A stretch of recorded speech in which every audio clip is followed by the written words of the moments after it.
Alumnos, muy buenos días. El día de hoy vamos a trabajar el tema del sustantivo. Para ello voy a explicarles el tema con este organizador visual. Me voy a ayudar de esto. Bueno, entonces vamos a partir desde la definición. ¿Qué cosa es el sustantivo o qué son los sustantivos? Son palabras variables que nombran a las personas, animales u objetos. Hago esta aclaración en cuanto a palabras variables. Palabra variable quiere decir que esta palabra tiene género y tiene número. Todas las palabras que tengan género y número se les considera palabras variables. ¿Está bien? Ahora, ¿cuál es la función del sustantivo? Una función, bueno, la primera función es que va a trabajar como núcleo del sintagma nominal. El sintagma nominal ustedes saben que es donde ubicamos al objeto, ¿no? Ustedes saben que una oración se divide en sintagma nominal y sintagma verbal. El sintagma nominal viene a ser el sujeto de quien se habla, ¿no? En la oración, que en este caso vendría a ser Pedro.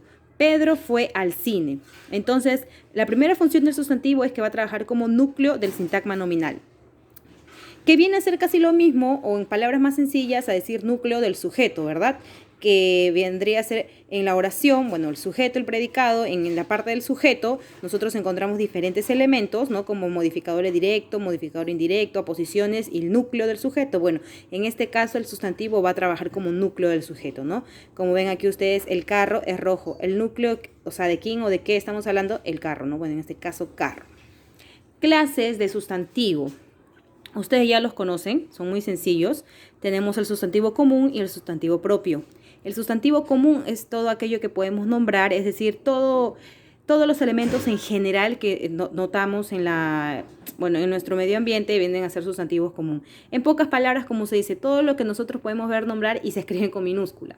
El sustantivo propio, sin embargo, son aquellas palabras que de todo un grupo, digamos, de elementos, nosotros le vamos a nombrar o lo vamos a nombrar ¿para qué? Para que de esta forma lo podamos diferenciar de otros. Por ejemplo, si yo tengo un conjunto de hombres, ¿no? La palabra hombre en realidad es un sustantivo común, pero si de esos hombres a uno yo le coloco un nombre, por ejemplo, le pongo José, ese hombre ya se hace diferente a los demás porque al tener un nombre propio se diferencia del resto. ¿Ok? Entonces, sustantivo propio son los nombres que le vamos a poner ya sea a personas, animales, lugares, ciudades, países, para diferenciar unos de otros.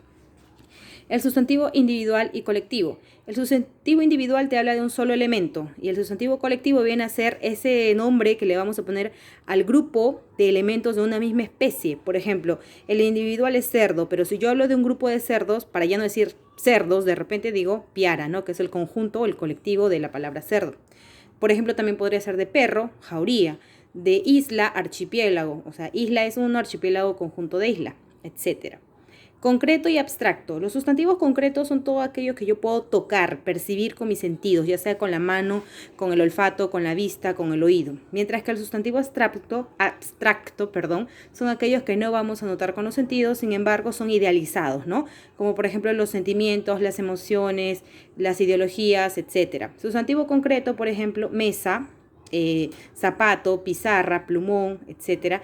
Y el abstracto podría ser el amor, la paz, la fidelidad, la honestidad, etcétera, entre tantos.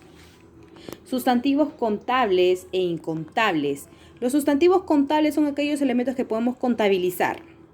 Se nos hace fácil contabilizar, como por ejemplo las manzanas, la pizarra, las sillas, no sé, a ver, digamos, los papeles, entre tantas cosas. Y los sustantivos incontables son aquellos que se nos hace difícil contabilizar, como por ejemplo todo lo que son líquidos, ¿no? Por ejemplo, el agua, el yogur, la gaseosa, entre otros. Por ejemplo, la sal, la arena, el azúcar, ¿no? Son cosas que son difíciles de contar, por ello se los consideran incontables, a menos que estén empaquetados, ¿no? A menos que estén empaquetados ya volverían a ser contables, como por ejemplo un paquete de sal, una bolsa de azúcar, no sé, una barra de chocolate, porque en realidad el chocolate es líquido, pero si lo tenemos en barras y paquetizados o empaquetados, es la palabra, perdón, empaquetados, sí ya podrían contabilizarse. ¿Ok? Bueno, ahora vamos a ver las dos variables del sustantivo, que es el género y el número. Bueno, en cuanto a género y número estamos hablando obviamente de femenino y masculino, pero aquí hay algunas características. Por ejemplo, en cuanto a género, existe nombre de personas o de animales que nosotros le vamos a poder cambiar el género tanto a femenino o a masculino simplemente agregando o quitando una letra final, ¿no? Por ejemplo, Juan vendría a ser masculino, Juana femenino, le agregué la A y se volvió femenino. Como por ejemplo en el caso de la palabra gato. Gato, si tiene la O, es masculino, pero si esa O la cambio por una A, gata, se convierte a femenino, ¿no? Entonces, esas son las formas más sencillas. Pero también existe el común de dos en cuanto a género.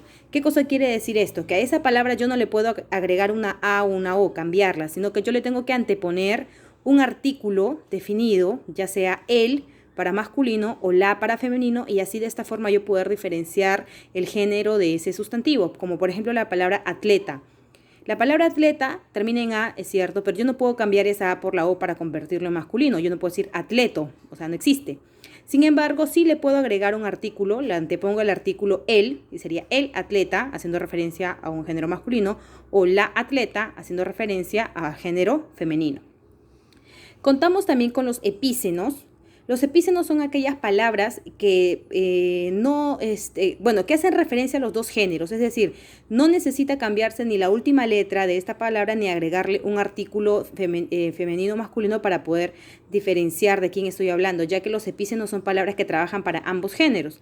Por ejemplo, si yo digo, la víctima de ese robo fue Juan, también puedo decir la víctima de ese robo fue María. Es decir, la palabra víctima no tiene un género definido, por así decirlo, es decir, trabaja para los dos. Muy bien, y por último tenemos los ambiguos. Los ambiguos son aquellos sustantivos o palabras que pueden utilizarse en género masculino o femenino, es decir, para los dos, ¿no? Puedo decir el azúcar o la azúcar, ¿no? Puedo decir el calor o la calor, el mar o la mar. ¿Correcto? Entonces, estas son las características en cuanto al género. Ahora, en cuanto al número, como ya les he mencionado, existen sustantivos contables e incontables. Contables, los que podemos contabilizar, es decir, le agrego una S y ya se convierte en plural, como por ejemplo casa, casas, pan, panes.